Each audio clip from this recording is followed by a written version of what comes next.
Uma boa noite a todos e todas. Vamos pedir, então, que todos permaneçam com os áudios fechados, para que a gente não consiga ter aqui microfonia. Quero agradecer a presença de todos e todas nessa noite, onde a gente reabre, então, os trabalhos do Programa de Extensão Direito do Futuro, Cidadania, Carreira e Solução de Conflitos. Nessa noite, uma noite, primeiro, com muita gratidão de retorno aos trabalhos do Programa de Extensão, depois da minha licença para tratamento de saúde. Eu quero agradecer o convite do professor José Antônio Calegari para estar contribuindo, então, na mediação aqui desse evento, e lembrar que nós teremos uma série de avisos administrativos nesse início, para que ninguém se perca aí da dinâmica do nosso evento.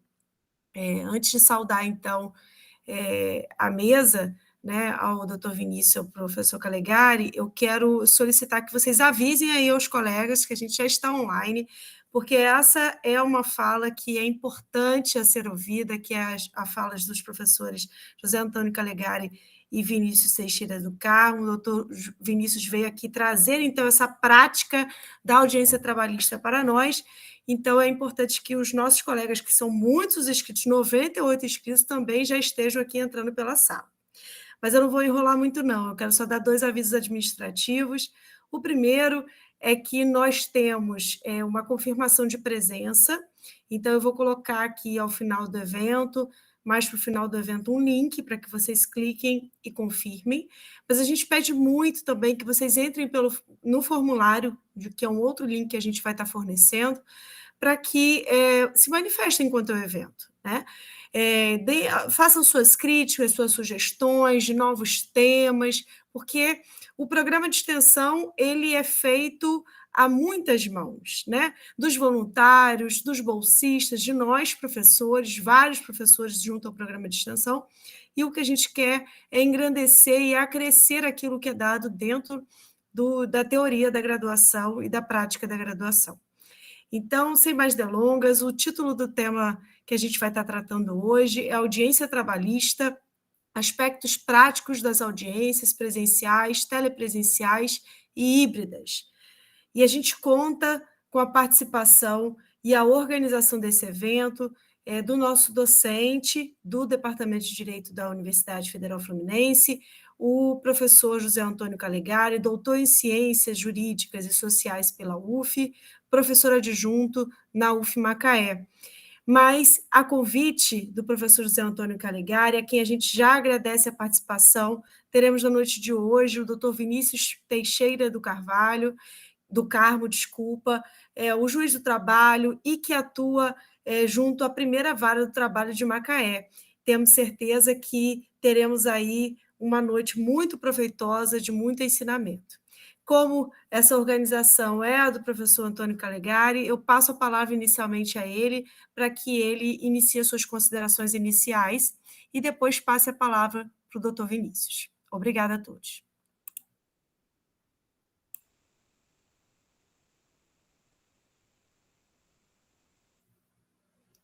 Todos estão ouvindo o Calegari? Ou sou eu que não estou ouvindo? Calegari, seu áudio não está saindo.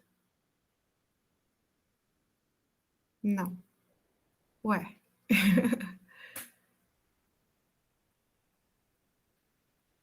Tenta no áudio do celular. Será que você entrou por 2 links?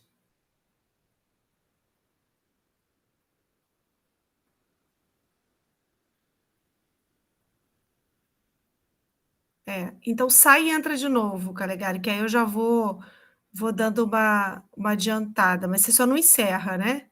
Isso, já pensou ele encerrar a live e a gente ter que entrar todo mundo de novo?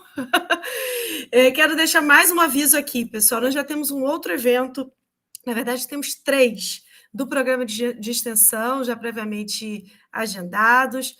Temos um curso de extensão da professora Priscila, né, sobre direito de família. Temos também um evento da professora Lúcia, mas esse eu não vou nem falar a temática, porque as inscrições já se esgotaram logo, assim, bem rápido. Temos um evento no dia 14 de setembro, que nós vamos tratar sobre o meio ambiente do trabalho em relação aos PCDs, em relação aos portadores de deficiência, então, a inclusão deles no meio ambiente do trabalho.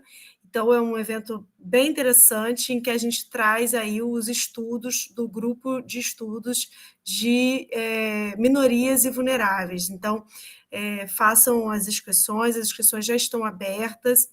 Como que eu consigo saber, professora, onde estão as inscrições, onde que tem o link, aonde que é o próximo evento? Então, o caminho mais prático, né, é no Instagram do Programa de Extensão UF. Lá nós temos todos os eventos e temos também os links para inscrição. E, a partir daí, vocês conseguirão ter acesso à inscrição. É importante que façam a inscrição exatamente por causa do certificado, né? E estejam atentos também aos próximos que virão. Dentro do programa de extensão, nós teremos eventos durante todos esses meses até dezembro, então já temos uma lista já pré-definida, e eu posso depois pedir que os meninos criem aí uma agendinha para vocês lá no programa de extensão, para que vocês fiquem ligados e não se percam, tá? Mas temos muitos. Vamos discutir direito à moda e inclusão, vamos discutir efetividade dos direitos sociais, vamos discutir o próprio direito de família com a professora Priscila, vamos discutir violência doméstica também, mas tem muita coisa já previamente programada. O professor Calegari já entrou, gente? Não, né? Acho que não. Entrou. Liga aí, Calegari. Está funcionando? Agora sim. Eu tive que entrar pelo celular. Imagino. Está com você a palavra, querido. Deixa eu ajeitar aqui o celular. E não vou poder controlar, então, a entrada das pessoas.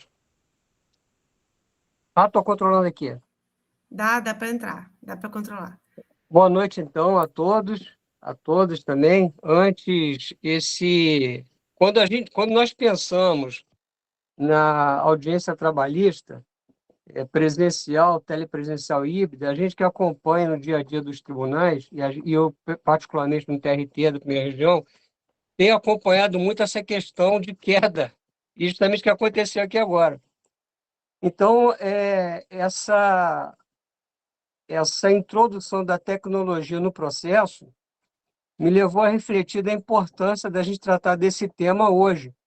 E esse incidente que ocorreu não foi proposital, mas ele acontece realmente todos os dias nas audiências e pode gerar um impacto muito grande para a instrução do processo, para a ampla defesa e para o contraditório. Bem, fazendo do limão uma limonada, e dentro do contexto que a gente vai trabalhar, recebeu os alunos, né, no início do semestre, de braços abertos, com muita alegria para nós todos, os alunos de vários estágios do percurso formativo, são vários períodos aqui presentes, também da pós-graduação. Então, sejam muito bem-vindos vocês para esse início de semestre. Com permissão, vou dar um agradecimento à professora Fabiane Manhães, que é a coordenadora do projeto, e um fraterno abraço de todos nós, né, de toda a comunidade de Macaé, nesse primeiro evento que nós estamos fazendo com o seu retorno após a cirurgia. Já foi linda para a cirurgia, voltou mais linda ainda. Isso é uma mágica que só você vai saber explicar depois. Saudável, engrandece o nosso departamento pela sua qualidade docente, como amiga, mãe, colega de todos nós, uma representante do direito constitucional focado nos direitos humanos. Então, seja muito bem-vindo, é um prazer para a gente te receber nesse primeiro evento, logo no início do semestre. E, para nossa alegria, também recebeu o doutor Vinícius na primeira semana de aula. O doutor Vinícius praticamente é um professor ad hoc do nosso departamento. Ele vem colaborando com os nossos eventos de uma forma muito brilhante, porque ele faz uma junção da técnica jurídica judiciária e também tem uma veia pedagógica né? É uma didática excepcional também, que colabora muito para transmitir o conhecimento jurídico de uma forma leve, uma forma não pesada. Bem, agradecer também o Daniel D'Ambros pela qualidade da arte gráfica, de montar toda a estrutura de apoio para a gente realizar esse evento. O tema de hoje, quando nós propomos essa mesa redonda, tratando da audiência trabalhista e aspectos práticos, com a questão da audiência presencial, telepresencial e híbrida, principalmente agora em momentos de LGPT, de prova digital, essa coisa toda, do acesso digital à justiça, né? Isso é um grande entrave hoje, podemos dizer que é uma quinta ou sexta onda renovatória de acesso à justiça, esse acesso digital à, à justiça. O que o doutor Vinícius, pelo que eu conheço dele, vai trazer para a gente, fundamentos teóricos e práticos que se aplicam a qualquer tipo de audiência, porque ele vai trazer para a gente uma visão de quem dirige o processo, e conhecendo o doutor Vinícius, dirige o processo com uma instrumentalidade técnica, mas sem deixar de lado o aspecto humano, de interpretar o ato da audiência como um momento central da definição da questão jurídica para o juiz e para as partes. Falávamos antes do início da atividade da necessidade de transitar e aproximar o mundo teórico do mundo prático, né? De ressignificar a importância da prática, porque é da prática, da observação das práticas, é que nós tiramos elementos para sistematizar o direito. Porque o direito, como norma, ele é um dado para todos nós, profissionais do direito, mas a literatura jurídica ela só avança a partir do observador observando campos, que são praticamente as práticas nos tribunais, principalmente nas audiências trabalhistas. Essa observação ela entra no mundo universitário, no mundo acadêmico, através de uma sistematização teórica que não é cerebrina. E ela vai para o mundo prático como fundamentação reflexiva de críticas do observador para a melhoria dessas práticas. Então, há uma retroalimentação constante entre teoria e prática. Daí, a importância fundamental do projeto de extensão. Então, o projeto de extensão ele vai fazer essa ponte comunicativa entre a teoria acadêmica e a realidade prática da vida das pessoas. E esse encontro dentro do ambiente universitário, ele é muito importante para que cada aluno, no seu nível de formativo, no período em que estiver, possa não relativizar a importância da teoria e nem desmerecer a importância da prática. Entender que esses dois elementos se complementam. No aspecto particular da audiência, é importante chamar a atenção porque o doutor Vinícius vai trazer para a gente, que existem algumas palavras-chave na audiência. Dentre elas, podemos dizer o seguinte, é na audiência que se dá o máximo da oralidade do processo. E a oralidade se dá no limite temporal do juiz e das partes, o que vai requerer da atuação das partes dos advogados na audiência, simplicidade e objetividade. Essa simplicidade e essa objetividade tem um norte. Ela é teleológica, ela visa uma eficiência, uma efetividade na audiência e em torno de um binômio, que é a pertinência e a oportunidade dos atos e das falas que vão ser praticados na audiência. Então, em cima desses pressupostos que nós apresentamos para início, é que nós convidamos, com muita alegria, o doutor Vinícius para discorrer sobre esse tema, trazendo a sua vivência na instrução processual e, com certeza, uma instrução processual que nós acompanhamos, sempre atenta para a ampla defesa e o contraditório. Seja muito bem-vindo, professor.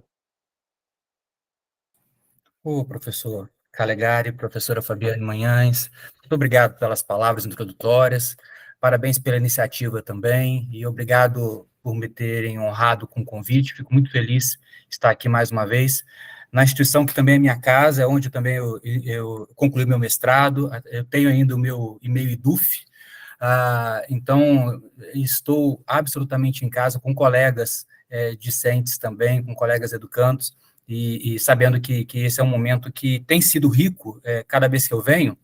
Eu acredito pela minha consciência que eu tenho muito pouco a ensinar, mas eu acredito piamente em que cada momento que a gente tem de compartilhar as nossas experiências é um momento de construir um conhecimento novo nesse processo de ensino-aprendizagem. Todo mundo aprende, todo mundo ensina alguma coisa, e a partir desses encontros a gente constrói um conhecimento novo, um conhecimento bom, que acaba sendo interessante para todo mundo. Bom, muito obrigado, e eu espero corresponder às expectativas com muita humildade. E a minha ideia é que a gente tenha alguns minutos de fala sobre os pontos de vista práticos da audiência trabalhista, tentando utilizar um linguajar bastante acessível a todos nós, que já temos muitos anos na área jurídica, que temos poucos anos na área jurídica, aqueles que ainda estamos ingressando na área jurídica, para fazer com que a gente tenha a compreensão total do que é esse instituto, a audiência trabalhista, dentro de uma realidade do dia a dia do direito do trabalho, do dia a dia da justiça do trabalho e do dia a dia daqueles que são atores para fazer com que os processos trabalhistas tramitem. A primeira coisa que eu queria deixar aqui claro, e aí eu gostaria até já da permissão, doutora Fabiana e professor Calegari, se eu poderia compartilhar aqui uma tela. Eu vou ver se eu consigo aqui fazer isso. Vê se já está liberado aí. Tá. Vê se estão conseguindo verificar.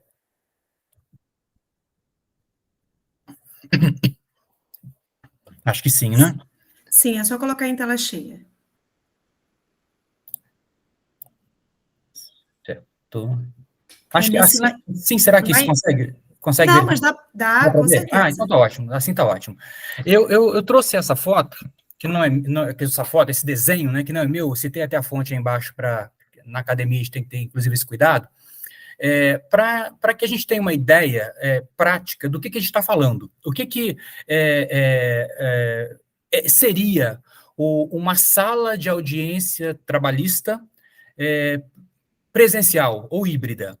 E acho que aqui, nessa foto, a gente consegue ter uma ideia prática do que se trata, do que é esse momento, e qual é a disposição prática, o que alguém que entrará numa sala de audiência presencial, numa sala de audiência física, presenciará acontecendo. Então, aqui nós vamos ter o juiz, aqui na parte central, do lado do juiz, aqui um juiz ou uma juíza, evidentemente, aqui o secretário ou uma secretária de audiência que tem como função básica registrar os atos que estão acontecendo aqui durante esse processo, durante a ocorrência dessa audiência. À esquerda do juiz, nós temos a parte autora, mais próximo do juiz aqui tem o advogado, do lado esquerdo do advogado, tem o cliente dele, que é o autor da ação, que na justiça do trabalho a gente dá o apelidinho de reclamante. Do lado direito do juiz, tem o advogado do réu, mais próximo ao magistrado, e do lado do direito aqui do advogado do réu, temos aquele representante do réu. O réu geralmente é uma pessoa jurídica, e aqui nós vamos ter uma pessoa representando essa pessoa jurídica dentro dessa movimentação. O que hoje é bem diferente do que está aqui? Aqui na frente do juiz, eu tenho pelo menos 4 telas de computadores, 4 monitores. Eu tenho, o juiz tem 2 monitores, o secretário tem 2 monitores, e aqui eu tenho monitores aqui para os advogados e teclados também. Hoje, com o processo digital, eu tenho várias telas para poder fazer com que eu tenha acesso a várias informações do processo digital ao mesmo tempo. Então, eu tenho muito mais monitores de computadores aqui e computadores na sala de audiência para fazer com que essa movimentação aqui funcione. Não tem aqui nessa foto, mas geralmente aqui na parte direita do juiz ou na parte esquerda, atrás aqui do advogado, tanto do autor quanto do réu, eu vou ter ou de um lado ou do outro uma outra cadeira, onde vão ser colocados aqueles que estão prestando depoimentos. Então, no momento, por exemplo, em que o autor for prestar o seu depoimento, ele sai aqui da sua cadeira e ele se dirige para uma cadeira que vai estar próxima a mais ou menos, deixa eu ver aqui, nessa posição aqui, onde vai haver uma cadeira para que ele sente e preste o depoimento. Uma testemunha, também, quando for prestar o depoimento, vai estar numa cadeira aqui desse lado ou desse lado, também para poder prestar o seu depoimento. Isso aqui é o que se tem hoje quando a gente está falando de audiência presencial ou híbrida. A audiência presencial, todos os envolvidos no ato estão lá na sala de audiência, no fórum, atuando, e numa audiência híbrida, eu tenho parte dos indivíduos lá na sala de audiência e parte dos indivíduos fora dessa sala de audiência. Telepresencialmente, como nós estamos aqui agora. Estarão em casa, estarão nos escritórios, estarão em algum outro local. É muito comum as audiências híbridas estarem ocorrendo atualmente. Essa semana, por exemplo, eu fiz uma audiência em que eu estava presencialmente, o secretário de audiência também, havia 3 advogados presentes, era um processo complexo, a parte autora presente e uma testemunha presente. Eu tinha um dos advogados da parte ré estava no estado de São Paulo, numa cidade do estado de São Paulo, eu tinha o preposto estava numa outra cidade do estado de São Paulo, eu tinha 2 testemunhas numa outra cidade do estado de São Paulo, e eu tinha mais 2 testemunhas em Belo Horizonte. Então, uma audiência bastante complexa, feita de forma híbrida, e nós temos, evidentemente, um instrumento tecnológico para fazer com que a gente tenha isso tudo funcionando, ou seja, a pessoa que está falando aqui tem que ser escutada por aquele que está telepresencialmente e vice-versa. Hoje, nós temos, então, as audiências híbridas como aquelas que ocorrem como regra. Eu trouxe aqui também uma foto, deixa eu tentar parar de compartilhar, e compartilhar uma outra tela com uma foto de Aqui é uma notícia do tribunal, em que tem aqui, de fato, uma foto de uma sala de audiências, como ela é na prática hoje, para que todos tenhamos ideia de como é que funciona. Como todos podem observar, muito pouco glamour e muito trabalho. Né? Uma sala de audiências, a gente mentaliza aquele tribunal do júri dos filmes americanos, né? Em que existem até salas de audiência sim. A vara do trabalho de Teresópolis, por exemplo, tem uma sala de audiência toda madeirada, uma questão antiga, lindo, lindo, lindo. Mas, em regra, é isso que está aí na tela dos senhores. Essa aí é uma típica sala de audiência. A minha é um pouquinho maior, é um pouquinho mais larga, porque o fórum de Macaé é mais novo. Aí é o fórum da capital, então é um fórum mais antigo, então tiveram que fazer uma modelação diferente lá. Mas essa é a movimentação, nós temos lá a juíza lá atrás, do lado esquerdo da juíza o secretário de audiências, do lado direito da juíza, à frente dela, nós temos ali o advogado da parte ré, do lado esquerdo da juíza, o advogado da parte autora, e do lado, o autor aí não está presente, que é uma ação coletiva, pela notícia dá para a gente entender que quem está aí é o procurador do município, dentro dessa perspectiva aí, e do lado de verde aí, possivelmente a preposta. Então, isso aí é o que acontece, essa é a movimentação. O que acontece de diferente? É que numa audiência híbrida eu posso ter menos pessoas aí, ou posso vir a ter mais pessoas aí na audiência. Se houver algum membro do Ministério Público presente, ele vai sentar-se lá do lado da juíza, do lado direito da juíza. É lá que o membro do Ministério Público vai se sentar durante a realização do ato. Então, isso aqui é só para a gente poder ter uma noção prática do que nós estamos falando mesmo, né? Qual é a movimentação. Uma questão que é bom a gente deixar claro é o seguinte: muito embora nós temos ali o juiz na figura central, nós temos os advogados ali, um à direita e outro à esquerda, na audiência não tem chefe de ninguém. Ali, juiz não é mais do que advogado em audiência, advogado não é mais que juiz, um advogado não é mais do que o outro. Então, não existe essa hierarquia, nem no processo, muito menos na audiência. A audiência é uma representação prática do processo, então não há hierarquia. O que acontece ali é uma distribuição de funções, porque percebam só, de um lado, eu tenho um advogado que representa os interesses do autor. Do outro lado, se tem um advogado que representa o interesse do réu. Esses indivíduos não concordam. Esses indivíduos divergem veementemente daquilo que está sendo disputado ali naquele processo. Um dos lados da demanda está dizendo que o outro está errado. E o outro lado da demanda está dizendo que aquele primeiro é que está errado. Um lado está dizendo que aquilo que for colocar na petição inicial é mentira. O outro lado está dizendo que aquilo que está na contestação é que é mentira.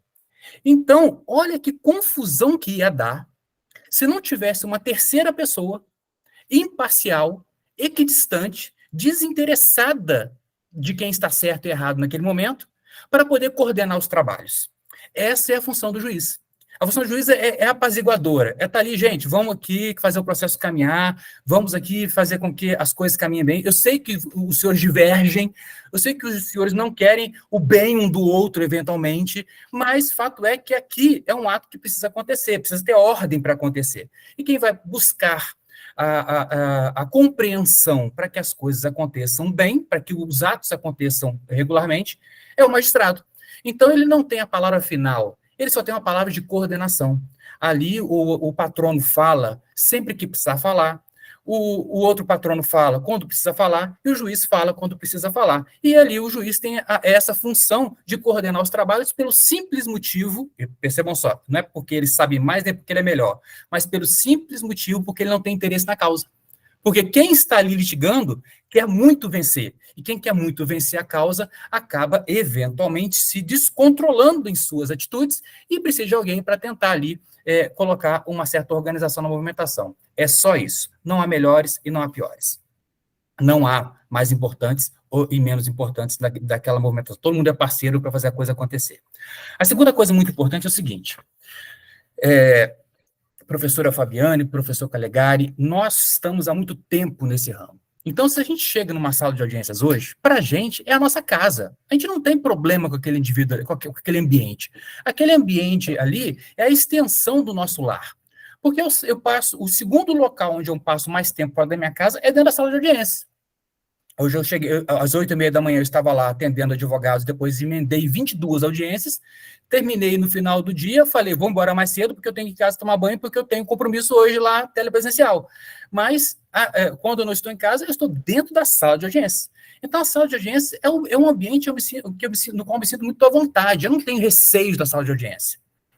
Agora, eu aprendi uma coisa muito interessante. A gente que está acostumado com esse ambiente que para a gente é formal, mas natural, a gente não pode desprezar aqueles que não têm essa mesma compreensão e esse mesmo lidar, que não ficam tão à vontade nesse mesmo ambiente. Os advogados estão ambientados, os juízes estão ambientados, mas partes, testemunhas, esses não estão ambientados com a formalidade, com o formalismo e com a solenidade daquele ato. Eu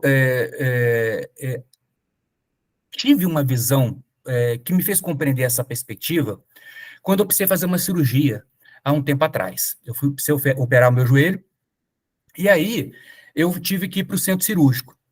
E aí no centro cirúrgico, eu cheguei no centro cirúrgico, alguém me levou para o centro cirúrgico, falou, olha, você vai tirar sua roupa, vai botar aquela camisola que é amarrada por trás, que a gente fica numa situação muito desprevenida, e aí sente-se aqui, que daqui a pouco alguém vai te buscar para te levar até a sala de cirurgia, onde a cirurgia vai acontecer.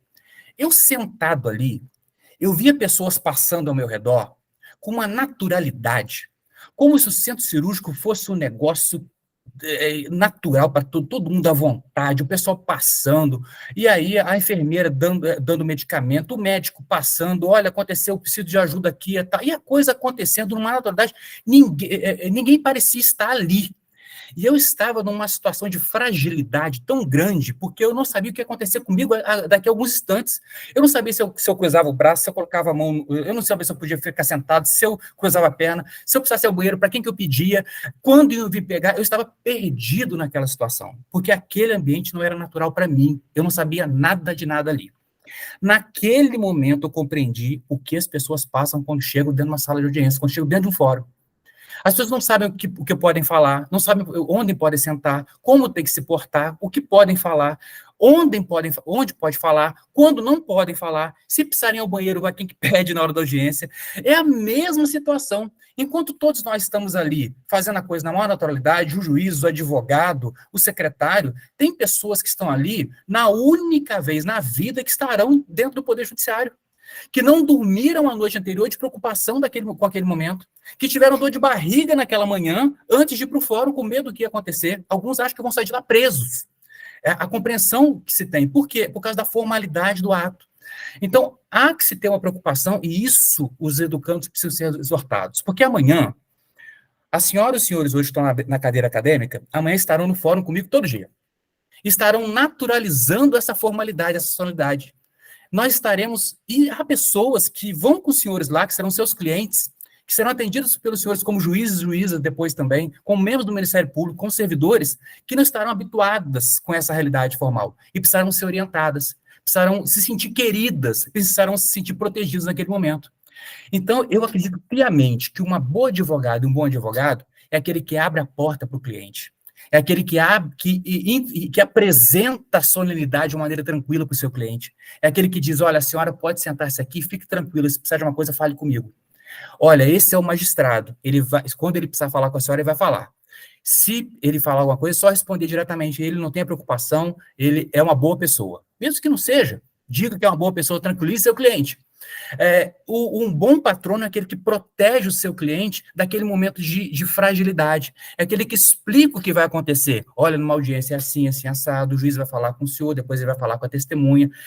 É aquele que explica para a testemunha o que vai acontecer. Olha, o senhor vai ser chamado, seu nome vai ser chamado no auto, o senhor vai ter que se apresentar, o juiz vai dizer onde o senhor vai se sentar, ele vai pedir seus dados, ele vai dizer para o senhor, precisa assumir o compromisso de dizer a verdade, ele vai te fazer algumas perguntas, depois os advogados vão perguntar para o senhor. As pessoas que não estão habituadas precisam ser orientadas sobre o que vai acontecer. E eu percebo que quando isso acontece, a audiência flui. Flui porque todos estão preparados para o que vai acontecer. E a audiência, se existe um local onde a emoção acontece na tramitação do processo, é na audiência. Todo o resto que acontece na tramitação do processo, do protocolo da petição inicial, até a execução, transjugada execução, tudo é formalidade, menos a audiência. Se alguma coisa engraçada vai acontecer ao longo da tramitação do processo, é na audiência que isso vai acontecer. Se alguma coisa muito doida tiver que acontecer, é na audiência que isso vai acontecer. Se alguma coisa muito triste tiver que acontecer, se alguma tragédia vai acontecer, isso vai ser revelado na audiência. É na audiência que a emoção acontece. Antes e depois é tudo formalidade, tudo é papel, tudo é computador, tudo é tela, tudo é monitor. Ali, na audiência, é que o elemento humano se faz presente. É um ambiente preparado para que a coisa aconteça.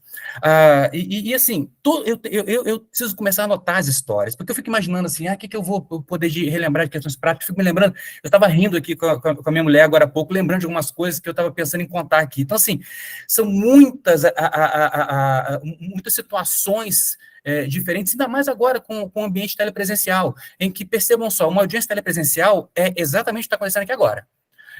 Os senhores estão na sua casa, possivelmente estão vestidos já com pijama para dormir daqui a pouco, possivelmente estão vestidos de uma forma bastante formal, porque chegaram do trabalho ou da escola agora, possivelmente estão vestidos formalmente da cintura para cima, e da cintura para baixo um pouco mais relaxados, porque se precisarem mostrar o seu rosto na tela, só vai aparecer a parte de cima mesmo. É exatamente assim que acontece numa audiência telepresencial. As pessoas se preparam, e às vezes inadequadamente, mas tentam se preparar para aquilo que elas acham que vai acontecer da cintura para cima. Né? Então, e já aconteceu, por exemplo, dentro dessa perspectiva de abrir o microfone sem querer, ou achar que o microfone está fechado e está aberto, muitas coisas em audiência. Outro dia eu estava fazendo uma instrução séria, ouvindo uma testemunha, e de repente uma voz feminina gritou, mas gritou com todo o vigor da voz, sai daqui, desgraça. Assim, mas assim, sai daqui, desgraça, mas gritou assim, no meio da audiência, assim. E evidentemente a gente consegue ver o nome. E aí eu fiz fisionomia de paisagem, nada aconteceu, olhei de rabo de olho qual o nome e silenciei. E continuei como se aquilo não tivesse acontecido. Fizemos umas, duas, três, algumas audiências, até que chegou uma audiência em que o advogado disse o nome da testemunha fulano de tal, e era essa pessoa que gritou. A sala já estava mais vazia, aí eu me senti confortável para dizer, olha só, a senhora gritou no meio da minha audiência, a senhora viu o que aconteceu? Ela, me desculpe, doutor, porque meu gato estava aqui me atormentando, ele entrou aqui na minha frente na hora, eu gritei com o meu gato e o microfone estava aberto naquela hora. Estava gritando com o gato, sai daqui, desgraça, que ela gritou. Era para o gato e o gato, e todo mundo escutou aquela movimentação. É muito comum, por exemplo, testemunhas aparecerem para prestar depoimento lá na hora da audiência, de um jeito bastante informal. Outro dia, o Flamengo tinha ganhado na noite anterior, alguém resolveu se apresentar para poder fazer uma audiência com uma camiseta regata do Flamengo, mas daquela do tipo Mamãe Sou Muito Forte, daquela camiseta mesmo, e foi prestar depoimento de testemunha. E aí, assim, eu geralmente trabalho com a ideia de que a gente deve compreender, porque às vezes a pessoa é uma pessoa simples, ela colocou a melhor roupa que ela tinha para a audiência. Ela não está ali querendo afrontar ou criar nenhum tipo de impasse. Ela achou que ela estava bem vestida, e o Flamengo é o time do coração, ela não tinha roupa melhor para colocar naquele dia de comemoração. E ela foi com a camiseta do Flamengo. Aí você explicar, olha, falando de tal e tal, olha, parabéns pela vitória ontem, tal, mas aqui é um ato solene, um ato formal, o som vai ser gravado. Então, o seu depoimento vai ser gravado. A gente não sabe se o seu depoimento não só vai ser assistido por mim, mas pelos desembargadores, por ministro do TST daqui a pouco, isso vai chegar em Brasília. Então, é bom que o senhor esteja vestido de uma maneira um pouco mais adequada. O senhor está em casa? A senhora que o senhor pode colocar o seu microfone, o seu vídeo fechado, e colocar uma camisa um pouco diferente, um pouco mais adequada? Ah, não me desculpe, não tem que se desculpar, é só colocar e volta, a gente aguarda, ele vai e volta. Então, assim, a gente vai tentando lidar com as situações porque as pessoas não estão preparadas para aquele ato, as pessoas não foram orientadas para a solenidade do ato, né? Então, assim, é isso. Agora, tem pessoas que não têm nenhuma roupa para poder ir ao fórum, ou a roupa que é a melhor roupa que ela vai colocar para ir ao fórum, sob os olhos de alguns, não é adequada para ir ao fórum. Então, isso tudo tem que ser compreendido também. As pessoas aparecerem de boné, por exemplo, para prestarem seu depoimento, se apresentarem deitadas na rede. Uma vez eu peguei alguém, foi depois uma pessoa deitada na rede. Então, assim, isso está deitado na rede e tal. Então, assim, vamos orientar para a formalidade do ato. Então, assim, respeitamos as culturas, evidentemente, mas vamos trabalhar com a formalidade do ato. E essa perspectiva de audiência, e aí não é mais nem presencial nem telepresencial. É muito comum as pessoas terem que passar por algum tipo de situação que, quando, por exemplo, alguém tem que narrar um fato vergonhoso como testemunha. Outro dia peguei um caso, não peguei um caso, já peguei várias situações nessa, em que se pergunta para a testemunha: a senhora viu o problema que aconteceu entre o fulano de tal e o superior hierárquico dele? Ah, vi, foi um bafafá danado, foi uma confusão, um xingou o outro e tal, eles se xingaram. E como é que foi? O que a senhora viu acontecer? Ah, xingou. Mas, sim, eu preciso que a senhora me explique de verdade o que a senhora viu acontecer, o que a senhora ouviu, porque a senhora precisa me dizer exatamente o que eu preciso ter noção exata do que aconteceu. Xingou de quê? Ah, doutor, xingou de palavra feia. Não, eu compreendi, deve ter sido feio mesmo. Mas que palavra feia foi usada? Ah, doutor, mas tem que falar mesmo? Não, só tem que falar, a senhora vai ficar constrangida em falar, e eu constrangido em ouvir, a gente constrangido em gravar isso, mas assim, a gente precisa saber o que aconteceu, eu preciso saber o que aconteceu, porque eu vou julgar esse processo. Ah, mandou ele ir para aquele lugar. Tá, mas aquele lugar, qual? Né? E não tem jeito, porque pensamos só, a gente precisa saber para onde o indivíduo foi encaminhado, né? Ah, tudo bem, então ele mandou a pessoa e aí diz o que aconteceu, e a pessoa diz completamente, a gente escuta e finge que aquilo é normal, fisionomia de paisagem, e toca o barco. Vamos passar para a próxima pergunta. Então, assim, em audiências, as situações inusitadas acontecem todos os dias e várias vezes ao dia. E nós naturalizamos essa movimentação, mas para quem está chegando, para quem está indo pela única vez na vida atuar como testemunho, como parte, aquilo é o acontecimento da vida. E, sob esse olhar, é que quem está acostumado precisa lidar com essas situações. Obviamente que nem sempre a gente tem questões cômicas ou engraçadas acontecendo em audiência. São nas audiências também que nós tomamos o depoimento das pessoas que vão lá narrar fatos envolvendo demissão discriminatória por questão de gênero, por exemplo, ou questão de orientação sexual, e são histórias tristíssimas que nós somos obrigados a ouvir e que a gente não sabe como é que tem força para poder continuar lidando com o dia a dia. São situações de narrativa que a gente percebe, que a gente eventualmente pega, de pessoas narrando fatos ligados a assédio sexual, que são questões terríveis, que somos obrigados a lidar com esses fatos. A mesma fisionomia de paisagem para o cômico é preciso se fazer para o trágico também, nesses casos. Situações envolvendo trabalho análogo à escravidão. Que tristeza é pegar um depoimento de alguém que passou por uma situação dessa, que conta essa realidade difícil. Então, as audiências têm os seus altos e baixos, porque ali é que a natureza humana se revela. Tudo antes é papel, tudo antes é formalismo, tudo depois é papel, tudo depois é formalismo. Mas as pessoas estão na audiência.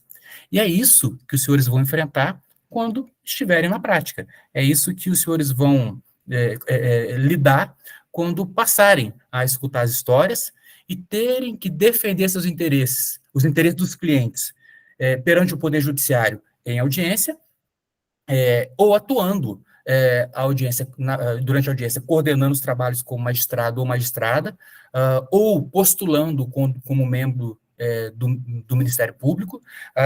A atuação é essa. Bom, esse foi um primeiro momento. Eu queria compartilhar uma nova tela para poder explicar um pouquinho, ou para poder trocar um pouquinho de informações sobre os atos praticados durante a audiência.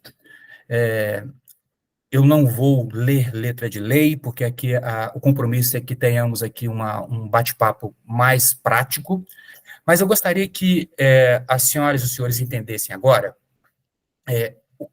o que é uma audiência em termos de sucessão de atos e quais são os tipos de audiências que existem no âmbito do processo do trabalho.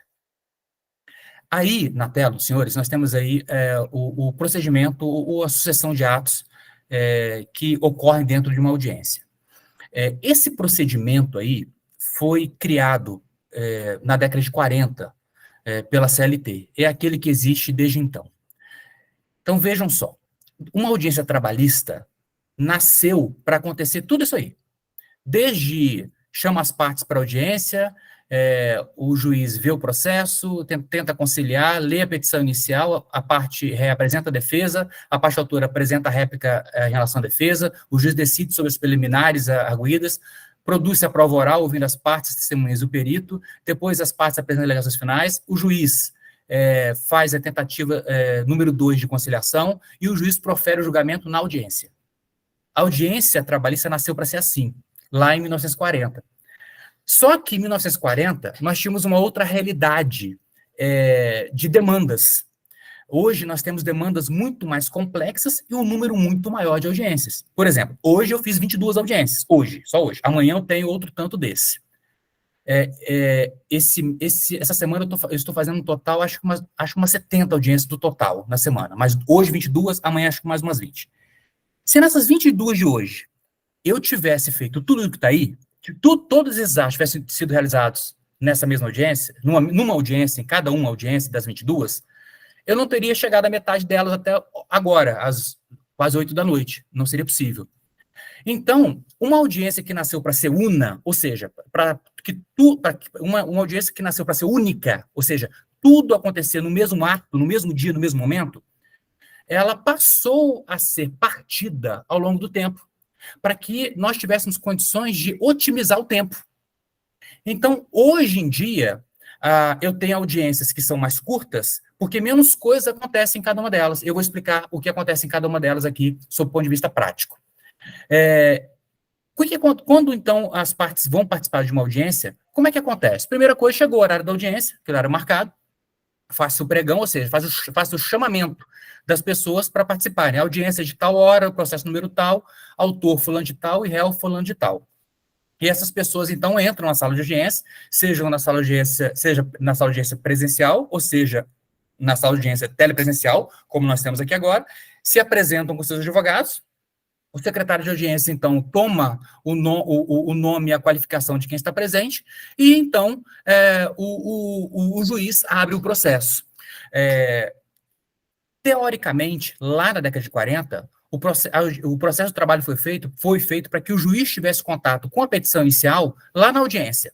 Mas hoje em dia é impossível. O juiz tem que ler o processo antes para chegar na audiência preparado, senão não dá tempo, ele não vai poder ler a petição inicial. Mas ele vai ter que ter acesso à petição inicial lá no primeiro contato da audiência. Então, percebam só, meus caros, hoje eu fiz 22 audiências.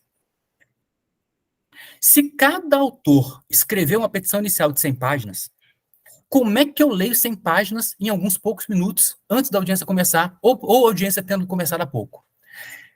Então, esse procedimento nos diz que quem postula em juízo tem que postular de forma objetiva, simples e clara.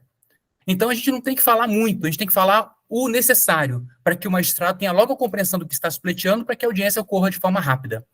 Depois que o magistrado abre a petição inicial e ele abre eletronicamente, a lei prevê que haja uma leitura da petição inicial. Essa leitura é dispensada, porque todo mundo que está ali já leu o processo antes, e já leu a petição inicial e a audiência prossegue.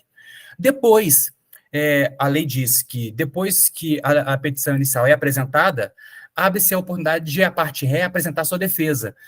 Ela pode apresentar de forma oral, se ela quiser, em até 20 minutos. Mas ninguém apresenta oral, porque em 20 minutos eu faço 2, 3 audiências em 20 minutos. Não dá tempo de esperar alguém 20 minutos para alguém fazer uma defesa oral. Então, obviamente, que essa defesa é protocolada de forma escrita antes da audiência começar, com os documentos, inclusive. Então, o magistrado recebe aquela defesa eletronicamente e pergunta para o autor se ele gostaria de se manifestar sobre defesa e documentos. Então, obviamente, que o autor, quando tem acesso à contestação, ele tem que dizer o que está sendo impugnado, e ele vai se manifestar dizendo o que está errado em termos do que foi alegado com matéria de defesa. Ele deve fazer isso em audiência. O juiz, então, deve decidir as preliminares e prejudiciais de mérito que são arguídas aí naquele momento, se ele argue inépcia, se ele argue prescrição, se ele argue defeito de representação, se ele argue necessidade de retificação da autuação, tudo isso tem que ser decidido ali na hora pelo magistrado. Depois isso acontece, então, são ouvidas as partes, as testemunhas e o perito, se houver prova pericial produzida. Depois são apresentadas alegações finais pelas partes, as partes fazem um resumo daquilo que aconteceu e fazem seu pleito final, o juiz faz a segunda tentativa de conciliação e depois o juiz julga. Na prática, como é que acontece? Percebam que eu coloquei 2 riscos. Embaixo de decisão sobre preliminares, prejudiciais e questões estatais, tem um risco. E aí, depois tem outro risco, depois de segunda tentativa de conciliação. O que acontece na prática é o seguinte: a gente costuma fazer uma primeira audiência, com a primeira sentada, até o primeiro risco. A gente recebe a contestação, faz a primeira tentativa de conciliação, recebe a defesa, decide sobre réplica, apresenta a réplica, decide sobre preliminares prejudiciais de questões incidentais e parte a audiência. Porque eu consigo fazer isso em poucos minutos.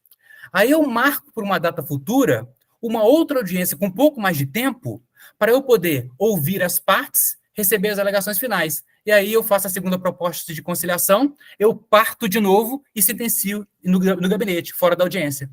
Com isso eu ganho tempo. Então, uma audiência que foi feita para ser única, ela passa a ser partida. Então, eu vou um dia no fórum para participar da primeira parte, eu vou outro dia no fórum para participar da segunda parte, e depois eu não preciso mais comparecer no fórum. É muito comum isso acontecer para otimizar o tempo.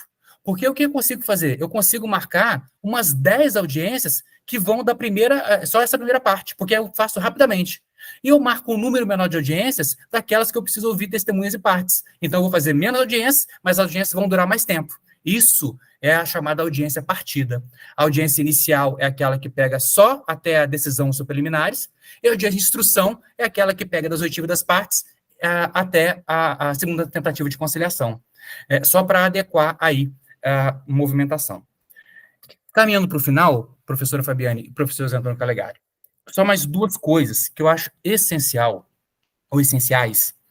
e que eu gostaria que os alunos lembrassem disso para a vida toda. A primeira coisa é a seguinte: quando vai se produzir prova oral em audiência, isso significa que o juiz vai tomar o depoimento de partes e de testemunhas. O juiz, então, vai ouvir o autor e depois vai ouvir o réu. Quando o juiz está ouvindo o autor, o juiz terá que perguntar se o advogado do réu gostaria de fazer perguntas também para o autor.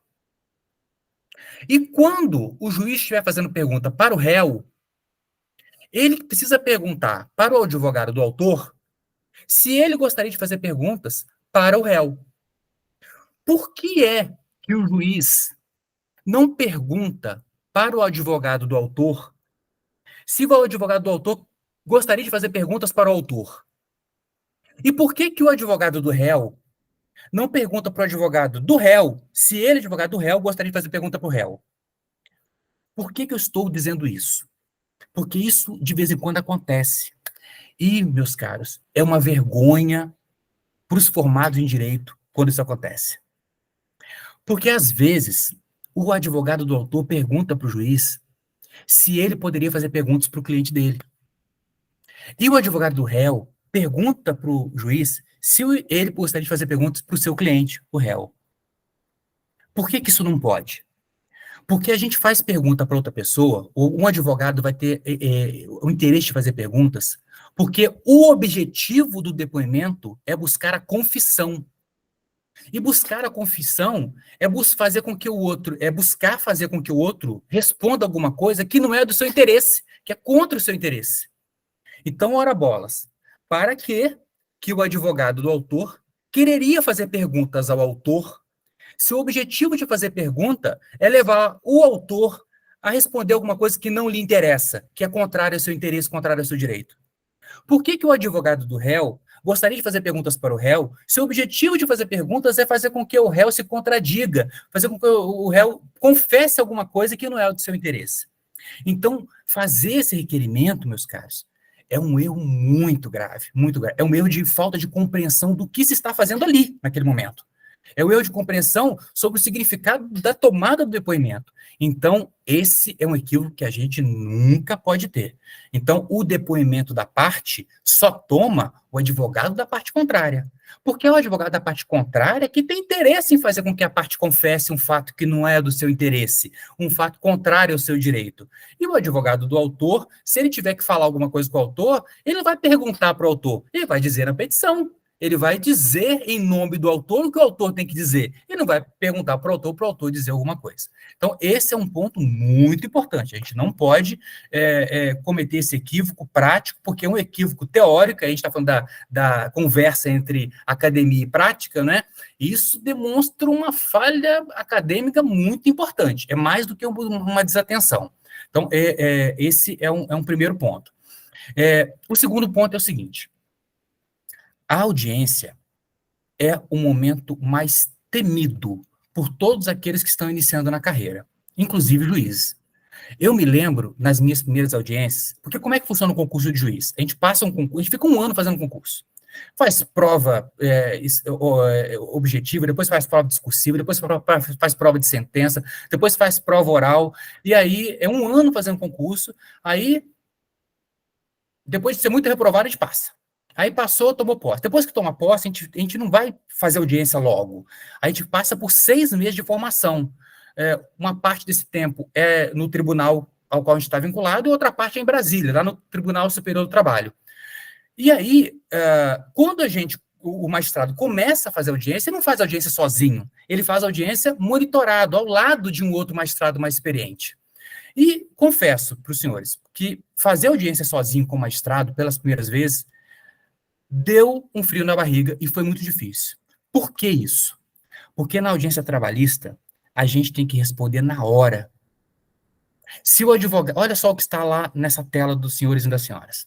Se o advogado, lá na contestação que ele apresentou em audiência, que o juiz viu na hora, apresentou uma preliminar de inépcia, o juiz tem que decidir aquilo na hora. Ele tem que olhar, ele tem que compreender, ele tem que saber decidir e tem que decidir naquele momento se ele vai deferir ou indeferir. Se a parte pleiteia a produção de uma prova pericial, o juiz tem que estar pronto naquele momento para compreender o requerimento e entender se ele deve ou não ser deferido. Se a parte arguia contradita de uma testemunha, o juiz tem que estar pronto para poder instruir aquela contradita e decidir sobre a contradita naquele momento. Então, não só os juízes precisam estar preparados, mas todos os patronos que pleiteiam têm que estar muito preparados para o ato. Porque é diferente do que acontece, por exemplo, no processo civil e no processo criminal, em que eu tenho muitos atos cartorais ou cartorários. Eu tenho muita coisa sendo peticionada e muita coisa sendo deferida e indeferida por petição. Enquanto no processo de trabalho, pela concentração dos atos, boa parte do conteúdo decisório acontece na audiência. Então, quem pleiteia tem que saber pleitear, e quem decide tem que saber decidir, e é na hora.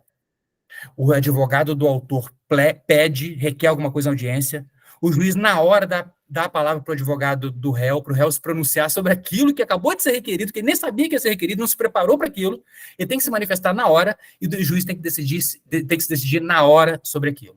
Então, esse, talvez, seja o grande desafio da audiência trabalhista. É que, pelo princípio da concentração, que as coisas acontecem todas ali naquele momento, tudo é decidido ali. Evidentemente que a gente comete erros, não só no início da carreira, mas ao longo da carreira também. E os erros, a gente conserta os erros, e vamos... uma decisão tomada assodadamente de forma errada, a gente conserta depois, a gente revê a decisão, mas fato é que esse continua sendo, no dia a dia, o grande desafio da audiência trabalhista. O fato de que tudo acontece no mesmo momento, e nós precisamos estar preparados para aquilo que a gente nem sabe que vai acontecer. Bom, eu não quero cansá-los mais, eu fico por aqui, peço desculpas se eventualmente eu passei um pouco do tempo, acho que até passei, mas fico à disposição, professora Fabiane, professor José Antônio Calegari, e dos colegas alunos também, para qualquer tipo de questionamento ou contribuição.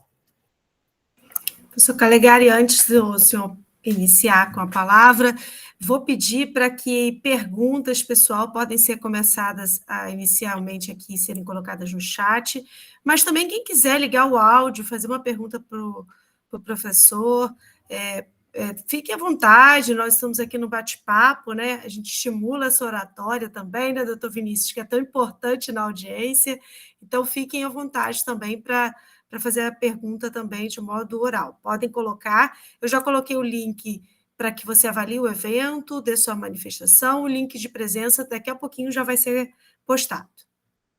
Professor José Calegari. Bem, depois dessa apresentação, que não foi nada cansativa, foi bem elucidativa, eu vou fazer algumas considerações e vou preparar um retorno para o doutor Vinícius desenvolver mais um pouquinho, e eu vou sair, Fabiane, para fazer um teste, eu consigo voltar pelo computador, até para depois gerenciar o encerramento da gravação. Bem, o doutor Vinícius colocou para a gente os vários tipos de audiência, né? Essa questão que não há hierarquia na audiência, e entre a divergência entre as partes, que é típica, né, da disputa em juízo, há necessidade de haver uma convergência procedimental, que é o que Habermas fala nas democracias, na sociedade civilizada. Uma coisa é a divergência conceitual, fática de alguma coisa. Outra coisa é a convergência procedimental, o processo como garantia das partes. E essa, então, a importância de um juiz imparcial e não suspeito na condução da audiência, que não agindo como mediador, ele pode agir como um conciliador, mas faz uma intermediação com essa perspectiva humanizada, né, humanizante, de superar a naturalização, o que é muito difícil, né? Quando a gente naturaliza o ambiente, não enxergar a necessidade do outro, né? Que está naquela situação de estranhamento.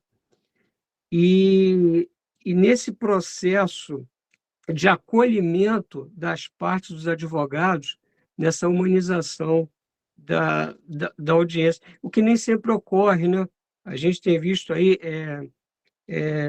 perdas de controle de partes de juiz em audiência, que é uma lástima para a concretização do objetivo do processo, que não é persecutório, né?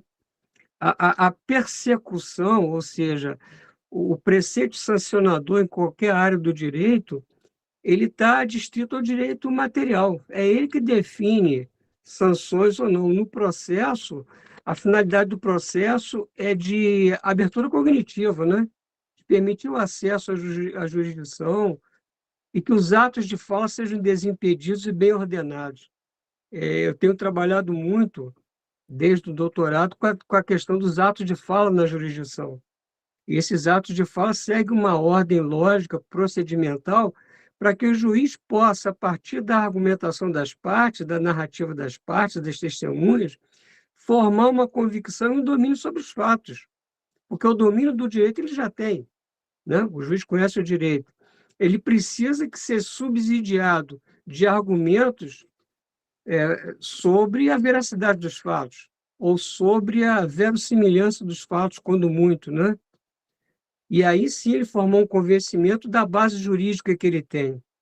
Então, esse domínio conceitual e essa preparação para a audiência, ela exige de nós, na universidade, corpo docente, corpo discente, uma preparação constante para que, no momento da prática, os elementos conceituais estejam à flor da pele.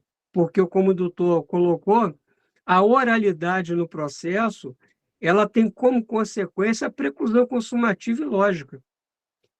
Praticado o ato processual, nessa dinâmica da oralidade, fatalmente não se poderá praticar novamente. Vai ser uma questão superada. Então, ser pego de surpresa numa audiência, seja pelo juiz ou pelos advogados, é uma questão grave para o processo. Como o doutor colocou, a necessidade de estar preparado, conhecer o processo. A gente tem visto agora a prática do audiencista, né, doutor? Às vezes a pessoa é constituída para praticar o ato dentro da audiência, vai conhecer o processo naquele momento. E parece que não se tem noção, tanto para o profissional como para a parte, da importância daqueles atos que estão sendo praticados. Enquanto a burocracia ela permite uma referenciação, recuperar o que foi dito e uma reconsideração, os atos de fala na oralidade, eles não têm essa mesma possibilidade, ainda mais agora com as gravações. Então, a necessidade de estar preparado conceitualmente para desenvolver bem a sua atuação na prática. Muito importante, então, essa questão de sensibilizar os profissionais de informação dessa noção de estranhamento e naturalização do ambiente. Até porque, doutor Vinícius, nós podemos estar naturalizando práticas erradas e gerar resistência, principalmente quando há alteração da regra jurídica, alteração da jurisprudência. E aí o direito não é uma luta de força sem fundamentação, sem razoabilidade, né? O princípio da razoabilidade ele norteia a estruturação ética do ordenamento jurídico. Questão importante, quando o doutor Vinícius falou dessa sensibilização, eu me lembro como que aqui em Niterói, os seguranças do fórum, eles têm lá algumas calças de reserva para emprestar para testemunho que vem ou parte que vem de bermuda. Então, você vê como que é a iniciativa, né, das pessoas que estão vendo a questão prática, mas não tem nada diretamente ligado com a audiência, como que os seguranças se preocuparam. Eles colocaram lá, num cantinho, 2 ou 3 pares de calça e umas camisas, que às vezes quando a pessoa vem de camiseta sem manga, ou vem de bermuda, ou vem de chinelo, já tem lá um sapatinho separado, uma calça.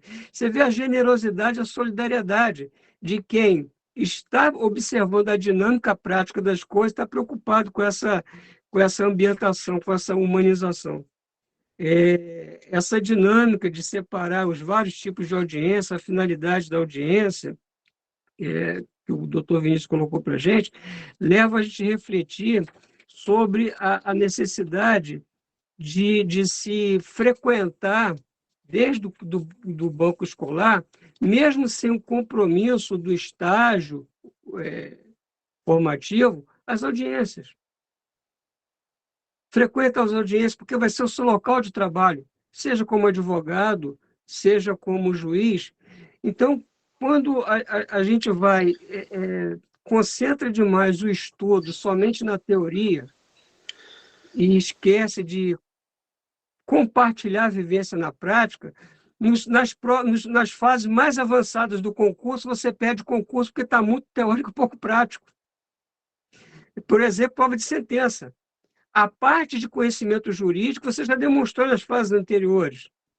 Na prova de sentença, você demonstrar se você tem um raciocínio prático, objetivo, para entender num numa questão jurídica posta à sua frente, como você vai ordenar a sequência de atos processuais do seu raciocínio jurídico para decidir aquele caso. Ou seja, você vai partir de uma abstração para uma concretização. E se você não frequenta o ambiente do fórum, as audiências, não vê como o juiz trabalha no seu dia a dia, falta essa perspicácia prática para poder avançar em concursos.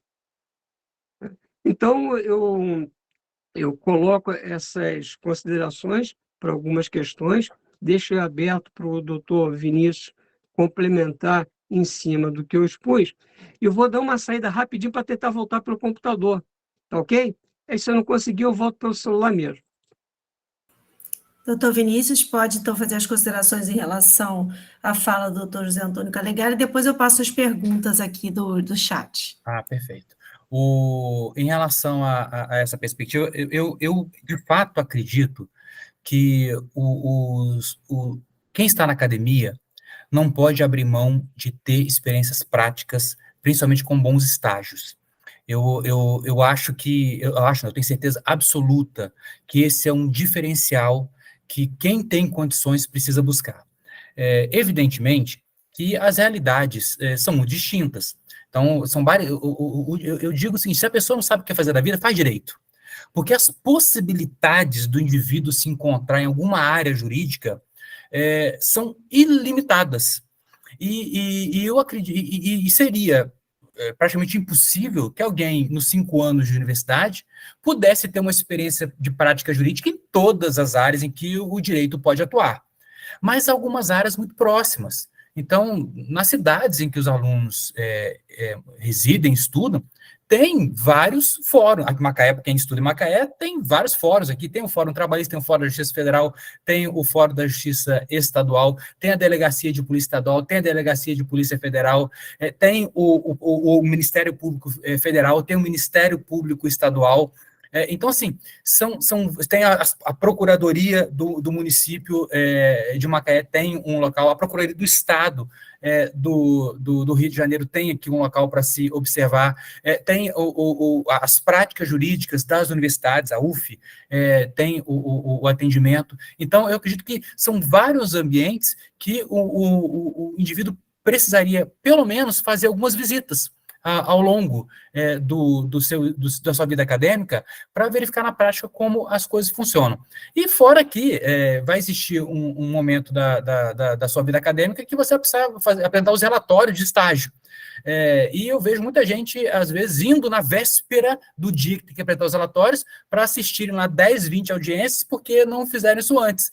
E talvez nem aproveitem tão bem aquele momento, porque estão preocupados em fazer as anotações dos relatórios, então não desfrutam daquele ambiente como poderiam desfrutar como se fossem observadores atentos, né? Então, acho que vale a pena se anteciparem a essa realidade e irem até essas ambiências para verem como é que a coisa acontece. Eu, sinceramente, eu desconheço colegas juízes, advogados, delegados, procuradores, promotores, que têm má vontade em estar com os alunos. Eu desconheço. Há um certo prazer em estar com os educandos, porque eu acho que a gente se renova, a gente meio que se vê naquele momento. Eu acho que a gente, quando tem alguém que é aluno na nossa sala de audiências, ou acredito que seja o mesmo numa delegacia, ou no escritório de advocacia, ali é que a gente está vendo o anseio que já foi nosso um dia. Então, esse desejo piramidal, né, de a gente poder fazer pelos outros aquilo que eventualmente a gente recebeu, ou até compensar por aquilo que a gente não recebeu, né, eventualmente, eu acho que vale a pena e não serão nunca maltratados, não serão nunca ignorados dentro dessa ambiência, porque há mesmo um sentimento de muito companheirismo dentro dessa lógica. Evidentemente, há pessoas que têm um certo jeito de lidar com a movimentação e há outras pessoas.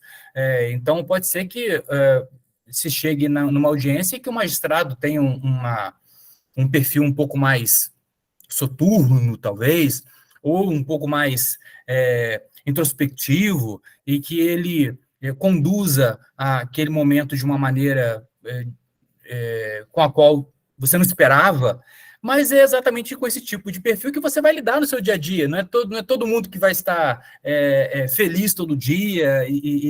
Até para isso é importante frequentar esses ambientes, para saber que as pessoas são diferentes e para poder saber lidar com essas diferenças também. Então, muito... Eu me lembro da primeira vez que eu cheguei numa determinada cidade, e eu era recém-formado. Estava lá muito empolgado, fazer uma audiência e tal, e cheguei para... nas audiências, eu sou mais ou menos o que eu sou aqui agora. Acho que o que eu estou fazendo aqui agora é o que eu faço em audiência mesmo. Eu acredito mesmo que na audiência a gente está todo mundo no mesmo barco e eu não tenho motivo para estar infeliz ali. Eu acredito mesmo que gentileza gera gentileza, então eu trabalho com essa perspectiva. E eu cheguei, doutor, vamos fazer a composição? Não, excelência, o cliente não quer fazer acordo. Como quer fazer acordo? Com a proposta? Então, eu quero 50 mil para fazer acordo. Tá. O senhor acha que poderia, se a outra parte fizer uma proposta um pouco mais... Não, 50 mil, pronto. Então, assim, me deu uma resposta que eu fiquei, meu Deus, que desnecessário. E aí, eu fiquei pensando, qual é a minha reação diante desse fato? Eu estou conhecendo-o agora, ele está me conhecendo agora, ou seja, a minha atitude, a minha resposta a esse comportamento agressivo representará o início daquilo que pode ser um belo companheirismo profissional com uma péssima experiência daqui por diante. Então, eu contornei aquele momento, eu descobri que era uma pessoa que tinha um temperamento muito difícil, e aí eu tentei trabalhar com outras perspectivas, e aí viramos companheiros de audiência pouco tempo depois, como poucos eu tive ao longo do tempo. Mas foi uma pessoa que, de início, criou uma barreira muito grande entre nós, mas que, com o passar do tempo, ela foi vencida. Então, é assim que acontece. E em audiência isso acontece todo dia tem alguém um dá a resposta atravessada no outro, e é como um pai corrigindo o filho, doutor, não precisa falar isso, doutor, vamos, doutora, para que isso? E a gente vai, e a coisa acontece. É isso. Professor Calegari, eu vou ler as perguntas aqui, posso lendo, e aí fica à disposição do doutor Vinícius responder, e caso você queira também, professor Calegari, fique à vontade, tá? Então, o Edgar Filho fala assim, quando a empresa perde no julgamento numa turma do TRT, qual o prazo para recorrer ao TST? 15 dias ou 15 dias úteis? Eita, são 8 dias úteis. Nós estamos falando aí de uma decisão de turma do TRT, o recurso cabível é o recurso de revista. E esse recurso pode ser interposto no prazo de 8 dias úteis. Artigo 6º da Lei 5584 de 70, combinado com o artigo 774 da CLT. Se eu não estou errado, é isso. O artigo 6º da 5584 de 70 fala que todos os recursos trabalhistas devem ser opostos no prazo de 5 dias, a exceção é o embargo de declaração, que são 5 dias, e o recurso extraordinário para o STF, que são 15 dias. E o artigo 774 da CLT, ou é 774 ou 775? Acho que é 774, fala que os prazos são contados em dias úteis. Então, 8 dias úteis é o prazo para o recurso de revista. Ótimo. O Matheus Vargas Barci fala assim, boa noite, Vossa Excelência, Vinícius Carmo. Findada a audiência inicial, qual o prazo, em média, para a marcação da AIJ na comarca de Macaé? Certo.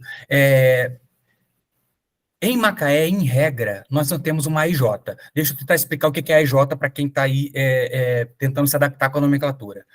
Como a gente não trabalha com a perspectiva de audiência única, porque é muita coisa para acontecer num dia só, num ato só, então o que acontece? Marca-se em regra uma audiência inicial para se receber a contestação e para se decidir sobre preliminares prejudiciais. Depois, a gente parte essa audiência e marca uma audiência de instrução para ouvir testemunhas e ouvir as partes, para a produção de prova oral. E depois dessa audiência de instrução, a gente parte de novo para realizar o julgamento.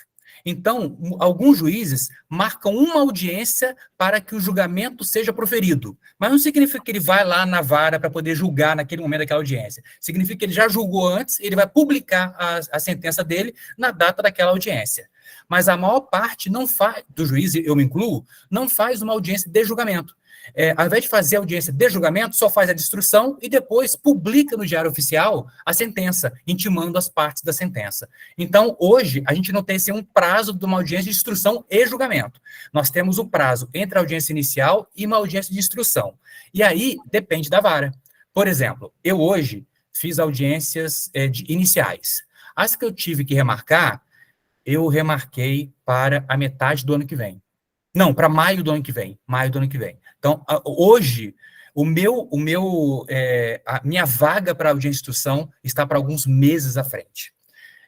Não tenho alegria nenhuma em dizer isso. Nenhuma.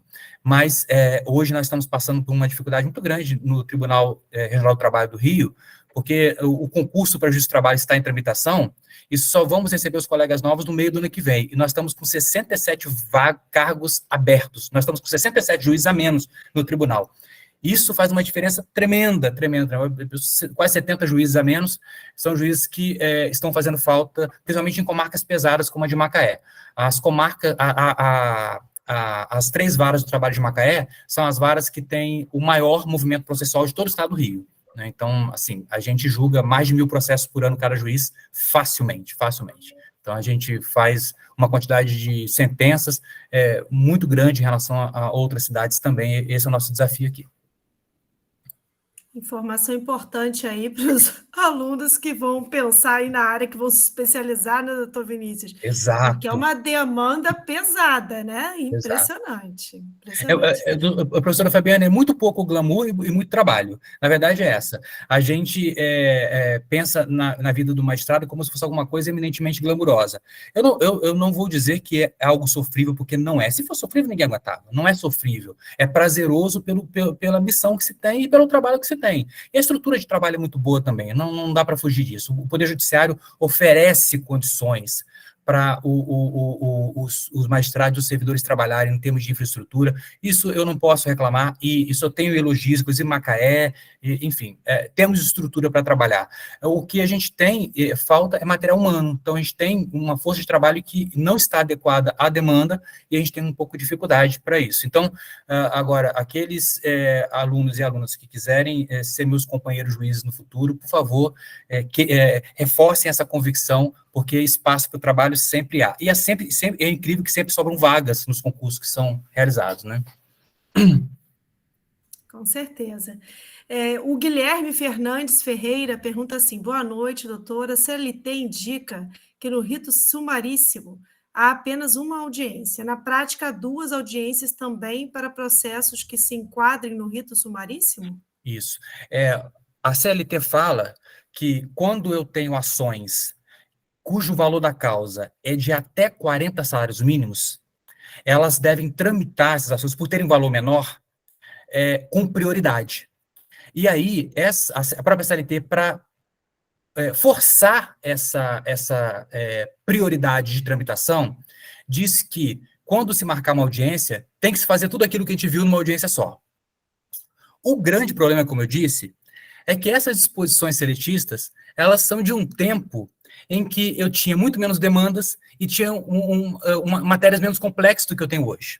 Então, vamos pensar o seguinte: não significa que uma ação que tenha até 40 salários mínimos com o valor da causa, só por isso ela seja uma ação simples, ela seja uma ação um pouco complexa, que eu não vou ter que ouvir testemunhas, ou que todo mundo vai estar ali pronto para poder resolver em poucos minutos a produção da prova oral. Tem ações que são até de 40 salários mínimos que são muito complexas. E aí, pensam só, eu começo uma audiência, abro uma contestação de 100 páginas. Aí eu abro na hora, porque está em sigilo, eu tiro na hora. Aí eu digo para o advogado do autor: advogado do autor, lê essas 100 páginas agora para mim aí e argua o que tem que arguir, impugna aí, por gentileza, especificamente todos os pontos para tornar controvertido e diga quais provas o senhor vai querer produzir agora. Para mim, nessas 100 páginas, com base em 100 páginas, o senhor vai ter que ler agora em alguns minutos. É impossível.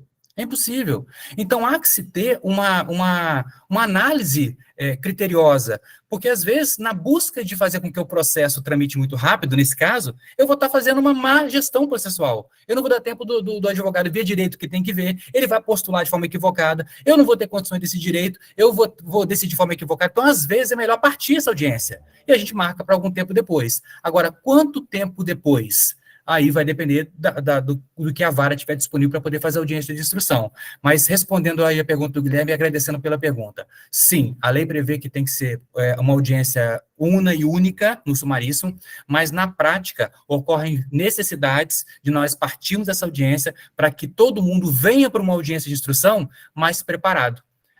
Para que, por exemplo, o advogado do autor, ele soube na hora do teor da defesa. Ele não sabe nem que testemunha ele deveria trazer naquele momento para poder ser ouvida, porque ele não conhece a defesa da outra parte.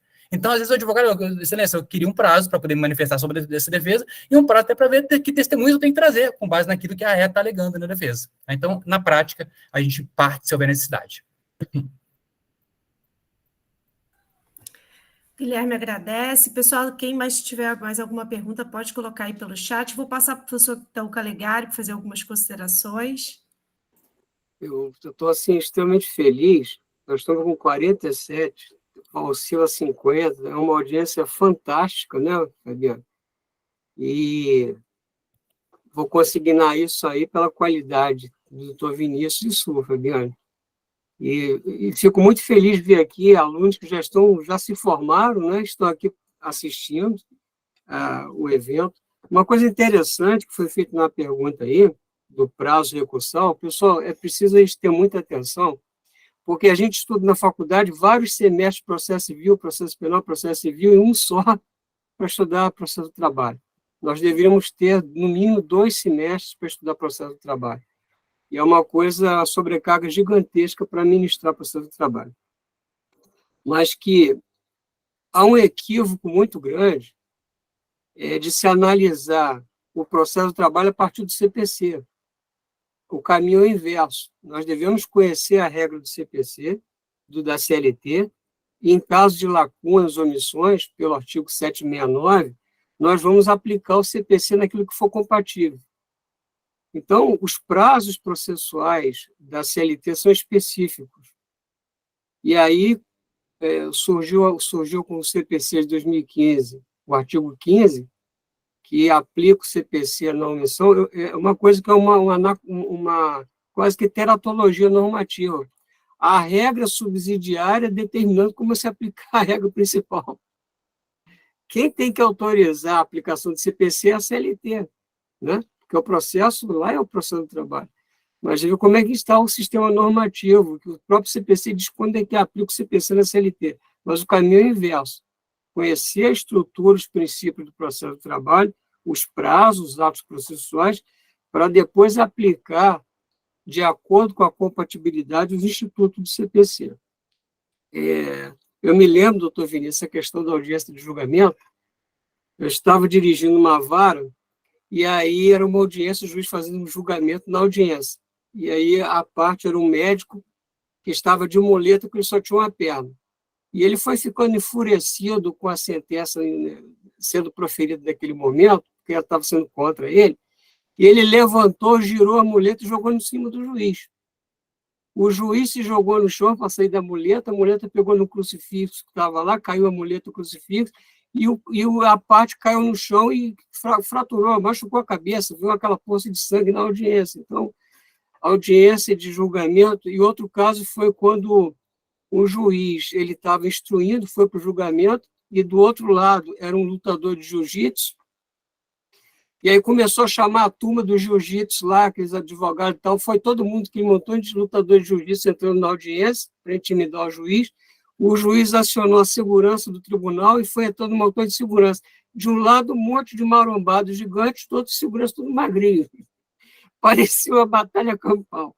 No fundo, no final, o juiz chamou os advogados para o gabinete, conversaram, depois só todo mundo sorridente e tudo, e acabou terminando em pizza para o bem-estar da nação em geral. Então, os riscos da audiência de julgamento. E essa questão do sumarício é importante, Porque o sumaríssimo, a lei, por exemplo, dos juizados especiais, a lei 9.999 de 95, ela vai surgir com inspiração na CLT.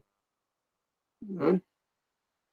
Mas só que a justiça comum, ela cria juizado especial, ela tem uma estrutura para essas demandas, que não aconteceu com a Justiça do Trabalho.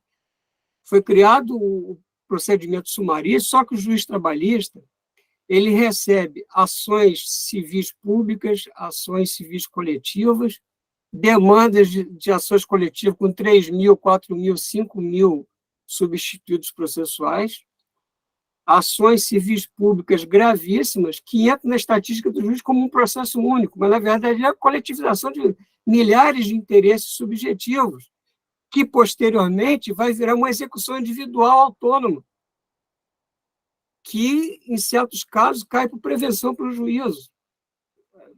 Então, o que acontece é que a necessidade, atualmente, de se especializar as varas do trabalho. Talvez uma especialização de varas de conhecimento, varas de execução, separar a execução do conhecimento, porque a execução acaba criando um passivo gigantesco para o juiz, e ele tem que atender metas processuais, semana de conciliação, de execução e tudo, que prejudica a sua pauta, a pauta sobrecarregada que o doutor Vinícius está, e talvez uma especialização em demandas, porque o juiz, ainda mais em Macaé, ele vai trabalhar com questão rural, né, conhecendo a organização geográfica, geopolítica de Macaé, petroleiro, comércio, indústria, né, trabalhador autônomo, Uber e tal. São tudo matérias diferentes, que requer um conhecimento técnico de direito material com fundamento jurídico diferente. Então, essa complexidade temática e procedimental sobrecarrega demais o trabalho, quando a justiça, ela sendo uma justiça especializada em si, ela com essa complexidade histórica, essa narrativa histórica que o doutor Vinícius colocou, porque a CLT ela surge em 43, olhando o trabalhador operário de chão de fábrica, né? o pequeno trabalhador de comércio. Nós estamos num processo de industrialização do país, um país de matriz agrária, quando surge a CLT, para um país hoje que tem um parque industrial, um parque produtivo altamente complexo. A gente vê aí questões, por exemplo, de terceirização com a Petrobras, de trabalho de trabalhador embarcado em navio, a questão da bandeira, a questão do direito internacional privado, como se aplica a norma mais benéfica, teoria do conglobamento, da acumulação. Aí vai se notar que os semestres oferecidos, até mesmo no curso de graduação para a disciplina de Direito do Trabalho para o Trabalho, é curto para tanta extensão do cardápio teórico e normativo dessa disciplina. Por exemplo, a CLT, o TST já passou de 400 súmulas, somam-se a isso as orientações jurisprudenciais, somam-se a isso os precedentes, as orientações jurisprudenciais da seção 1, da seção 2, os tribunais agora com seções, né, subseções também temáticas, com suas súmulas e jurisprudência, e isso tudo no crivo de um juiz sobrecarregado com demandas. Aonde eu quero chegar com isso? Como o processo, a audiência, o doutor Vinícius colocou em um ato de comunicação, e a gente vai estudar no Kant do Região de Dinamarca a instrumentalidade do processo, eu tenho desenvolvido o tema com meus alunos, a instrumentalidade comunicativa do processo. Já que na audiência são atos de fala, na jurisdição, é preciso que você apresente no ato de fala uma narrativa, uma argumentação de convencimento. Assim como o juiz, ele quebra o gelo com o advogado e faz do limão a limonada e traz aquele advogado para ser um cooperador na audiência, é necessário que você, quando faça sua peça processual, redija de forma cooperativa com o juiz. E eu peguei agora uma inicial para analisar, que lendo 10 vezes não dá para entender o que está ali. Não dá para declarar inépcia, porque existe causa e pedido. O pedido está com valor e tudo. Mas é a narrativa muito complexa para uma coisa que é simples. Eu tenho que apresentar o fato e o direito e levar isso ao juiz. Então, esse preparo, esse cuidado numa redação objetiva na peça processual, que vai ter uma influência muito forte na análise dos fatos na audiência, porque o juiz vai se basear nos fatos que estão articulados na petição inicial. Então, você é um a comunicação e processual é um ato de convencimento, porque você vai convencer o juiz a favor de sua tese. Então, é necessário facilitar para o juiz. Isso não é um demérito para o seu trabalho, é a arte de convencimento. Mas uma arte de convencimento racional, técnica, profissional, que use o direito não como um arcabouço normativo sem finalidade alguma, mas na sua função de linguagem. E por isso, Fabiane, doutor Vinícius, que eu tenho trabalhado com os alunos um tripé. Eu leciono direito processual, laboratório de prática e direito, linguagem e argumentação.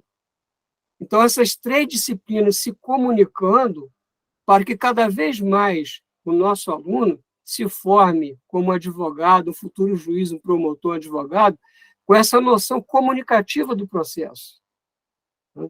Dessa função do direito como instrumento de linguagem. E a linguagem não é uma linguagem empolada. Eu caí? Eu estou indo. Não, Calegari. Tá, sim, tá, estamos te ouvindo. Não é uma linguagem empolada, rebuscada com latinismo, é uma linguagem de eficiência comunicativa. E isso, doutor Vinícius, é o que o senhor colocou para a gente, porque quando a gente traz um juiz para trabalhar com a gente aqui, expor, tira também um temor do graduando em escrever peças processuais muito rebuscadas e complexas.